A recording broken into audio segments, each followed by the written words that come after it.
stay. Ignore the fact that it's rumpled. Come on. Bruh. Is that gonna work? Let me get this out of the way. That should work. Oh. Hi guys, how are we doing today? Sorry, I didn't mean to use my customer service voice on you all, but how's it going? I know I said I would get this out by the end of March. I really hope that it's not like the middle of April, April 15th, and you're watching this, but better late than never. Anyways, you know what we're doing here by now. If you don't, well, my name is Miriam, and I am making it my personal mission to debunk every single TikTok that Philip Ziba has ever posted on that godforsaken app. Why do I do this? I don't know, I'm just not a big fan of misinformation, I guess. Call me crazy. Also, before I forget, I made a conspiracy-themed bingo board for this video. I'm thinking of making ones with different specific themes, like an Egypt-themed one or an Atlantis-themed one, but if you want to fill it out while you're watching this, it's in the description. It should work. I had my friend test it and it worked, so fingers crossed for that too. With that said and done, let's get into the video.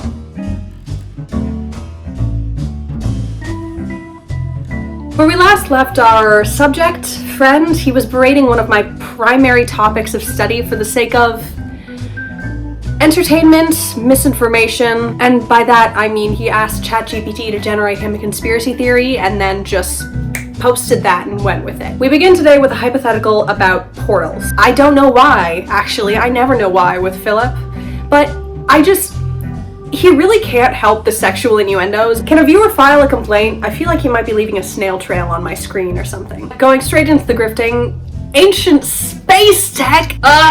Please leave Egyptology alone before we send you a collective cease and desist. That is, if we can get away from our desks and our piles of papers long enough to sign the damn thing. Why does almost every ancient civilization have these carvings of people holding handbags? I don't know, Philip. Container to put things in seems like a pretty basic concept, but, you know, maybe you struggle with that too. One of the most common themes in ancient stone carvings, and we have little explanation for it. But, like, why? They're baskets, Philip. You do know what a basket is, right? Okay. Let me introduce you to something called a purse. This is a container that I use to hold my things. What's cool about this is that lots of people have some version of it. A tote bag, a purse, whatever the hell, and even cooler, people have been making them for thousands of years. Whoa, mind-blowing. Especially women, and my father, a proud purse wearer. But, you know, a frat boy not understanding something that women do? Color me shocked. Anyways, mystery solved. What's next? What are the chances that every single one of these cultures chose this handheld purse, a completely out of context object, as their symbol? He's doing the hyper-diffusion thing, isn't he? He's doing hyper-diffusion. Of course! He mentions convergent evolution as a valid explanation for this phenomenon, but then he calls it, quote, a bit of a stretch, and then says that the frequency of the presence of handbags in these carvings makes it significant. Yeah, like sure man, everyone was following trends. Even Philip, I see that low taper, might just be a receding hairline. Is that too mean? He zooms in on these hieroglyphs on one part of a temple and says that they look like spaceships, which, you know, sure, to the untrained eye, they might look like spaceships, but I am not untrained. That was cringy, but I do study hieroglyphics, and I'm a little too anxious and undergraduate feeling to say that I'm qualified, but this is literally my homework on a regular basis. So, allow me to introduce you to one of my history professor's favorite temples of all time. This is the Osirion. This is one of the most well-preserved temples we have from all of Egyptian antiquity, and it is popular and famous for that exact reason. But the idea that these somehow represent modern objects, helicopters, spaceships, is a little bit of a misunderstanding of the glyphs. And while that may seem convincing at first glance, it is not true. So then that begs the question, what are they? What's going on here? Hieroglyphics in this case were carved into the stone. They were carved directly into the temple wall, which overall, that's a pretty permanent writing surface. It's gonna last a lot longer than something like papyrus or a leaf or fabric. But what happens if someone wants to change what the hieroglyphics say later on? Maybe a name was spelled wrong, you know? Maybe they misattributed something. What would they do? That's right, they carved over them again. In fact, this kind of recarving is pretty well documented. Pharaohs really like to take credit for their predecessors' accomplishments. Every single one of them was just trying to be better than the guy before them, so this tended to happen a fair amount. More concerned with his legacy than perhaps any of these guys was Ramses II, who really wanted to seem like he was going to carry on the artistic legacy of his father, who was Seti I. Yes, I'm pulling this from my brain because I am in a New Kingdom history class. Please check the dates. So his dad, Seti I, built this Abydos temple. It has 7 chapels, an underground cistern filled with water. Is that what it's called? A cistern? It did have the giant pool. Anyways, a symbolic grave for Osiris. It even had its own slaughterhouse, and of course the famous Abydos kingless. Abydos? I've heard it said both ways. Please don't come for me. Disclaimer that I wrote this all from memory, but it is all supported by the Wikipedia and my textbook and our general understanding of the Egyptian timeline. So Ramses sees this incredible temple and sees how happy that it made the priests, and he's like, well, I'm the pharaoh now. I gotta finish my dad's temple, and I want it to be just as sick. But Ramses just wasn't as artistically inclined as Seti, and he low-key hired shittier carvers. No offense though, I'm sure they were doing their best, and kind of half-assed the recarving process to add his name over Seti's to take credit. And now, in 2026, you have idiots thinking that there were somehow helicopters, goddamn Black Hawk helicopters, in the New Kingdom! And then I have to explain it to people. What are we doing? What are we doing? Philip then pulls up the Bradshaw paintings, which, for clarification's sake, are Aboriginal petroglyphs. Some other ones from the China Lake Naval Base. He observes how the heads of these carvings look vaguely the same shape. And then he's like, what are these creatures? Distinctly putting them in a different category from what he would consider to be artwork of people. Spacesuits? He thought they were spacesuits because prehistoric humans all around the world just decided to make the same thing, right? Yeah, if everyone was painting rainbows, would you make a conspiracy about how rainbows are actually prehistoric time-traveling devices and leprechauns were actually time travelers? No, probably not, Philip. Philip then starts talking about the Sumerians. I think I know where this is going, and I really don't like it. Philip claims that the Sumerians were depicting some flying object. Brother, that is a cylinder seal. It was an early precursor to writing. They would take a roll of metal and then hammer images into it so that when you rolled it across wet clay or some other soft type of surface, it would leave a raised impression of the glyphs behind. This particular cylinder seal is also literally shown under the article for Wikipedia's 7 dots glyph. And no, a different cylinder seal is not somehow showing insane knowledge of the planets. They were smart, not magical. My Egypt knowledge comes in handy as Philip once again begins his engagement with ancient aliens. No, that is not an ancient spacecraft. I'm not sure of the specific context of this carving because Philip cropped it out of context, but I can say with no small amount of certainty that it is not an ancient spaceship. Even if I were to just use the special knowledge that lives in my brain without trying to check this, I would say that it could probably look like the god Happy. The space shit continues with Philip showing random images of what he says are astronaut helmets, but I literally cannot find a source for any one of these. Philip says it was supposedly released by the Mexican government. Everywhere I look, it's just the same pictures, but posted to different Reddit threads and Facebook posts, and then one weird Ancient Aliens YouTube channel. And every single one of these Facebook posts just says that they were found by researchers in Mexico in 2012, but I can't find any documentation of that either. This one Reddit thread has a comment saying that they might have been made to promote the movie 2012, and that honestly feels more believable than anything Philip has been saying. That's my new conspiracy theory. All of this stuff was made up to promote the movie 2012. How does that feel, Philip? I'm going to speak informally about the next section for my own sake, if you don't mind. Philip says that he's supporting his claims with the words of this one physicist, Nassim Haramein. So I Google Nassim Haramein, and everything about him is famous physicist with famous actions and famous papers. But what are his qualifications? Because I cannot find them anywhere. Also, he claims to have unified quantum mechanics and general relativity, which, in the incredibly slim chance that he actually had, and in the words of my good friend, where the f*** is his Nobel Prize? If he did that, he would have solved one of the biggest physics problems of all time. So where the f*** is his Nobel Prize. I'm just saying, if you're really well respected in a field, then your research should not be able to be summarized with the phrase, one of the most complex and difficult problems in the field of physics. Because other physicists should just be able to read your work and understand that and respect it in turn. Everything about this man feels perfectly tuned to make him as marketable to the general public as possible. He's like the human equivalent of a Korean corn dog. And again, I can't find anything about his degree. Not saying that he doesn't have one, but like, I don't know, usually that's visible information. Most people in academia tend to have that on their CV or their website or something similar. He's been debunked like a ton. There's this one YouTube video in particular that was actually made by someone in the field of physics, so I'm going to recommend that way more than anything I'm saying. This guy actually knows his shit, and it's also just a really enjoyable science communication video, so go check him out after you're finished with this. Also, this section was heavily assisted by a good friend of mine whose name is Nem. She actually studies physics, particularly quantum physics, and she had a lot of opinions when I sent her Nassim Harameyn's supposed work. We had quite a laugh over this. I'm just gonna let Nem explain it because, again, I am not a physicist and I went to her in the first place because I didn't understand any of the terminology that was being used. But it kind of seems like Nassim Harameyn is just doing an I found it first, finders keepers type of situation about like a major scientific discovery. Let's get back to Philip.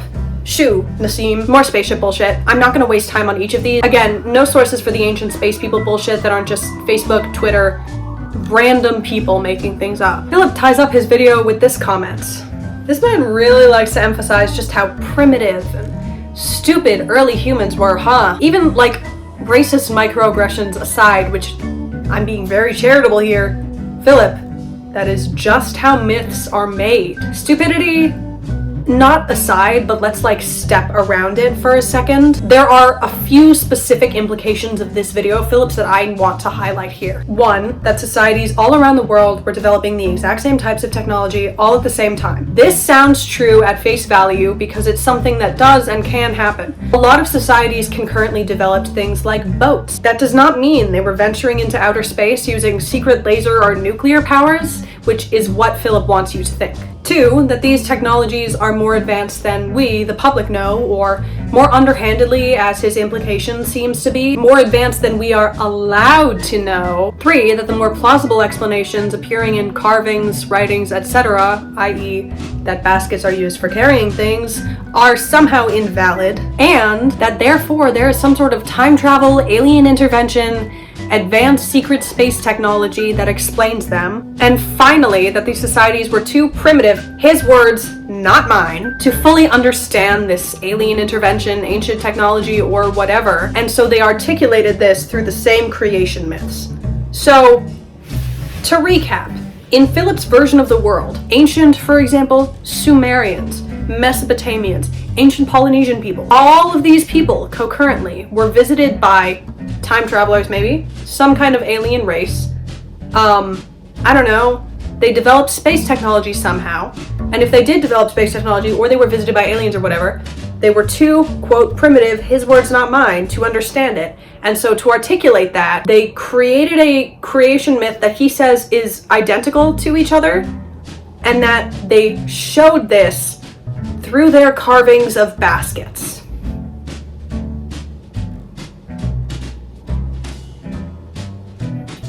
Where was I? We've had nuclear wars on Earth before, over 5,000 years ago.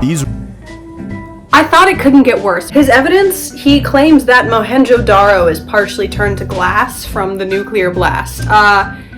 It's not, by the way, and I'm like 75% sure he got this idea from noted reputable documentary series Ancient Aliens. Also, salt crystallization is like a huge problem in building preservation. Just saying, don't shoot the messenger. Philip claims that this AI-generated bird is real because of historical depictions of winged creatures and deities from different mythologies, particularly the Egyptian goddess Isis.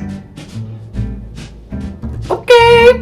Why did cultures all around the world just independently come up with the same allegedly fictitious anthropomorphic bird, Philip asks, all while showing pictures of notably very different looking birds. Philip then tries to use the then breaking news of Israel's renewed vendetta against the Palestinian people to support the stress how generational theory, something that the New York Times literally called pseudo-science when the book that was the source of the theory came out. And now Steve Bannon, of all people, is touting it, which is probably why Philip was repeating it on his TikTok anyway. Philip then surprises me by making a semi-informative video. Listen, I didn't know it was possible either, but here he is, teaching people about gravity. Of course, he then returns to Phil normalcy by making a bullshit video about Sumeria. We've already had enough alien pyramid-flavored conspiracies for one day. Philip also says that Sumerian cuneiform tablets recorded stories about people coming down from the sky. I'm going to assume that he's lying. What's scary is that they're finding ancient cities. Ooh, scary ruins. He also says that the Bible predicted the river drying up. Okay, honestly, if Philip ascribes to religion that seriously, where they're doing biblical literalism, I'm not surprised that he's so susceptible to misinformation. But, you know, as wisely summed up by a TikTok comment of all things, gee, I wonder why ancient texts would depict one of the most important rivers for civilization at the time drying up as an apocalyptic event. Remember when Philip used petroglyphs as evidence of ancient space travel? No? Well, he did. Now he's saying that they mean giants exist. I'm just gonna breeze past that one because our subject seems to have had a religious awakening to the Anunnaki. The myth he describes, first I should say that it's not the only Sumerian creation myth, even though he really wants you to think that it is. It is a Sumerian creation myth because they have multiple. More than that though, this one isn't like any of them. It doesn't match at all. Hold on, I'm getting a psychic reading.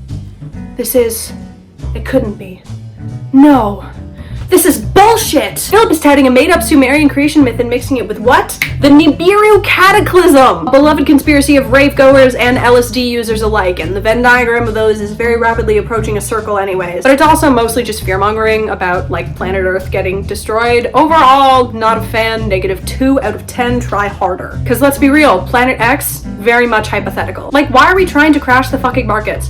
Philip, honey, are you short on cash? Do you need a loan? Holy this thing is 1.6 million likes. Chat, are we cooked? A moment of calm among the chaos when our subject posts about the 2023 words of the year.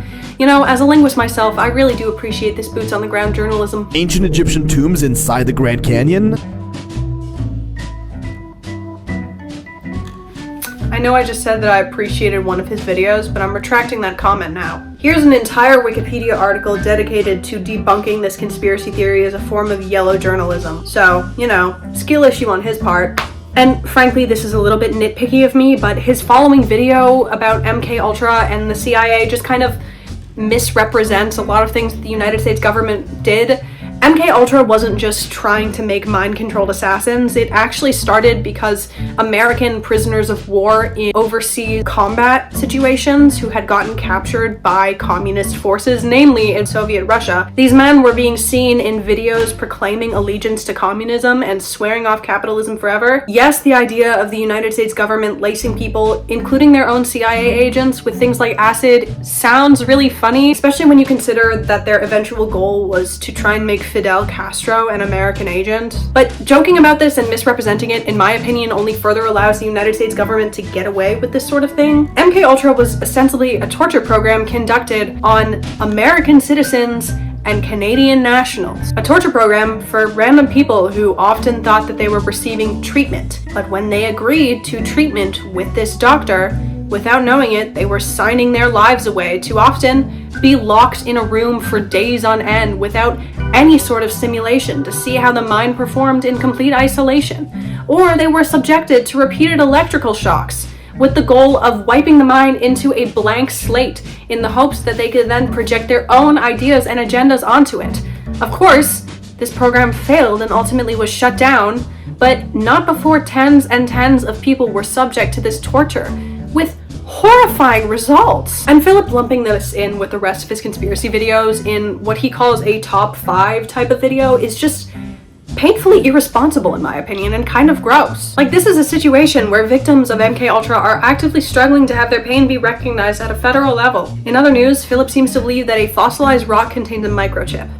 I believe that this is likely Russian fake news, and that Philip's microchip is probably a crinoid fossil. He then posts a video of Levitated Mass, the Michael Heiser art installation. I actually really like a lot of what Michael Heiser does, and I think that it's cool that he brought more people's attention onto this, but he then tries to use Levitated Mass to make you think that there's no possible way the Egyptians could have moved the stone that was used to build the pyramids, so Minus points for that one, buddy boy. Philip appears to be a fan of art. He posts about what he calls Ooparts, i.e. conspiracies about ancient technology, beginning with the bygone pipes, which are actually not pipes at all. They're probably fossilized tree roots. You know, there really is a point at which I stop being able to take him seriously as a conspiracy theorist and start treating him like he's doing weird performance art. Because guys, what the hell is this? In all seriousness, this is a claim originally fabricated by the Epoch Times in 2014, for which they provided zero sources. And I can't even find the supposed doctor that they said made this discovery to begin with. And worst of all, Philip didn't even come up with the term Oopart. He stole it. Any male born after 1993 only knows how to plagiarize, eat hot chip, and conspiracize. He hits up the Texas rock wall next. Yes, it is probably a natural rock formation. Maybe parts of it could be man-made, but there really isn't enough solid evidence for that. And by enough, I mean there really isn't any. Is it fun to speculate? Yes, but it's not really speculation when all of the evidence points to the contrary. At that point, it's just fantasizing. Rockwall, Texas has over 13,000 years, if not more, of indigenous American history. So if anyone were to have built a hypothetical wall in this district, it would probably be the Caddo or the Muskogee Cree people. Claim, I've lost track. But no, the Koso artifact is not a 500,000-year-old geode. It's a piece of trash from the 1920s. Nampa figurine is a hoax, and one beloved by creationists at that. Next one is, no, I'm not bothering with the supposedly 100 million-year-old fossilized human finger. That's totally bullshit. That is a new one for me, though. I have not seen that before. Kaluga screw? Girl, that is a crinoid fossil. And he mentions the London hammer next! Cross that off on your bingo boards! I did mention the bingo boards, right? Thankfully, the Oopar segment is over. What does he do next, you ask? Nah, there's no way. It's a mountain range. Go to sleep, Philip, you're scaring the kids. He posted this video about censorship, but then started it by talking about cancel culture, and his example was Andrew Tate, and then he talked about deplatforming, and his example was Elon Musk. Yeah, guys, cancel culture is when a man gets arrested for sex trafficking, or when a billionaire gets yelled at for running an illegal lottery. Philip's 3-point censorship plan is, wrong at best and stolen at worst, but it's also just not what censorship is. Censorship isn't when someone's like, I disagree with you, or they leave you an angry comment online telling you to delete your video. Censorship is generally done by a government, a tech company, or another large force meant to enforce a general ideological shift. It's an act of enforcement, not contrarianism. And frankly, I find it tiresome that these are the examples he wants to use to talk about censorship. Not even bottom shelf Alex Jones over here is using The Sound of Freedom, the movie made by the LDS-founded and Christian propaganda-pushing company Angel Studios, intended to help their recent bankruptcy issue. And Philip says that this movie was somehow censored. But by who? Because I certainly didn't hear of any government officials telling people to not go see it. Nor did I see Twitter, TikTok, or any other company trying to make an effort to take down posts about the film. Again, of all examples, he picked The Sound of Freedom, a movie pitched as a story about one brave white American man fighting the horrors of human trafficking all by himself to save 2 kids. Angel Media really wants you to think that this movie is somehow going to single-handedly end all of human trafficking. They're really gunning for the idea that this film is going to start like a movement, and that you can help, that you should help. And if you're not going to see the movie, then you're not helping. And why aren't you helping the fight against human trafficking? In fact, if you're not going to see The Sound of Freedom, you must be in support of child trafficking, right? Why wouldn't you go see the movie if you're not against that? I remember being on TikTok after this film came out and seeing video after video of, crying suburban white girls saying that this movie changed their lives and that you should go see it immediately. It must be for a bad reason that you weren't going to see the movie. But they never specified what the bad reason was. They didn't have to. When you emphasize the moral clarity of a film to that extent, the only reason you would have to not support it must be the inverse of said moral clarity. And it drove me kind of nuts because, okay, well, for one, the movie just isn't accurate. Actual survivors of human trafficking and organizations that work to fight against this type of crime have repeatedly criticized it for its inaccuracy and actually potentially harmful effects. For one, it creates this perception of human trafficking as a simple, one and done thing. But that's, not true at all. Most victims of human trafficking are not magically rescued from their horrifying trauma by a white guy who happens to work for the CIA. The film also shows the victims being taken to Colombia, but more often than not, most people who are trafficked experience the abuse in the same place that the trafficker originally found them in. And more likely than not, the person doing the trafficking isn't a stranger.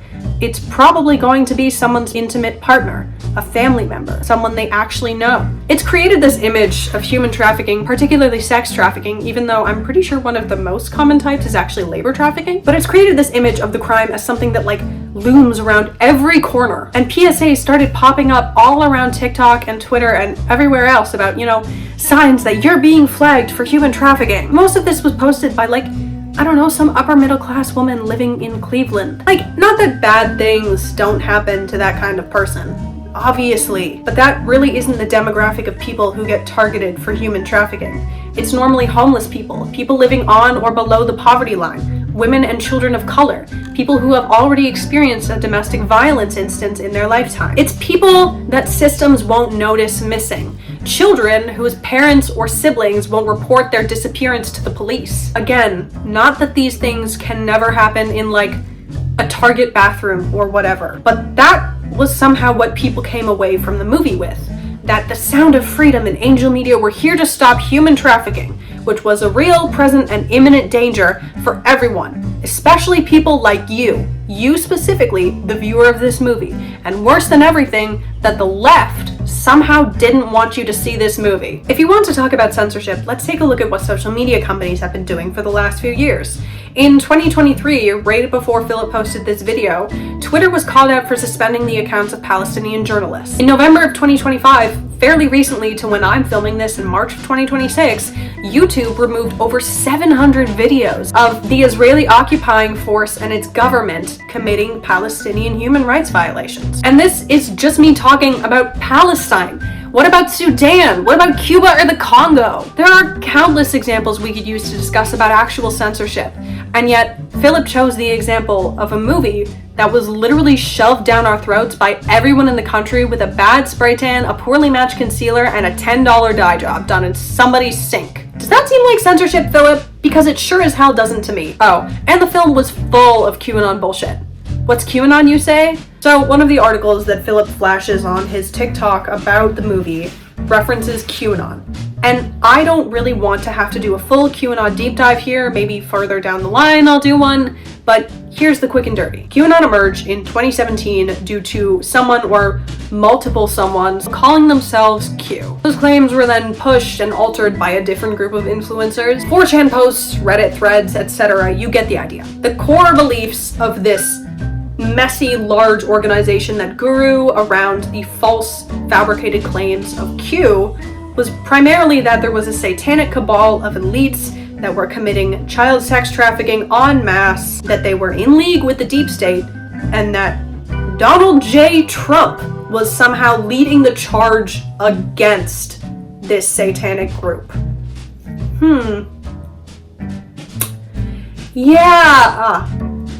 I don't know about that. They're a radical right-wing cult, and if you think it sounds anti-Semitic, it's because it is. They were involved in January 6th at length, and they think that Donald Trump is somehow going to execute these pedophilic criminals on a day that they call the Storm, which they've changed the date for at least 3 different times at this point. But they're actually harmful. They're crazy and it's laughable, but they do cause harm. And this movie is full of QAnon ideology.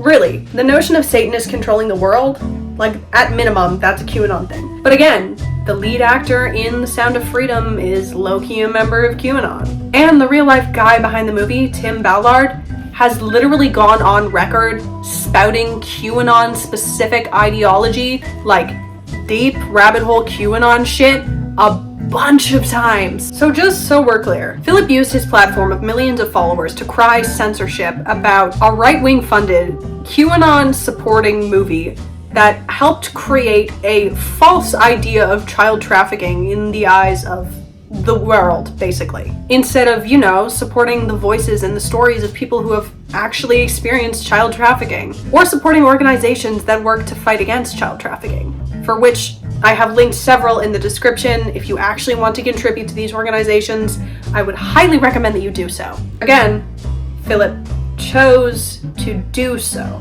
and in choosing to do so, he has strongly aligned himself ideologically with the right wing. So as I said before, I do not think that Philip Ziba is making his content out of a place of creativity, intellectual curiosity, or anything remotely similar. I think that Philip Ziba is a softball voice for the right, a down the rabbit hole, if you will. A voice who quietly platforms historical denialism, racist hyperdiffusion, and normalizes ideas like QAnon as people who are being censored, all while trying to pass this off as just asking questions, because they're just fun theories. Right?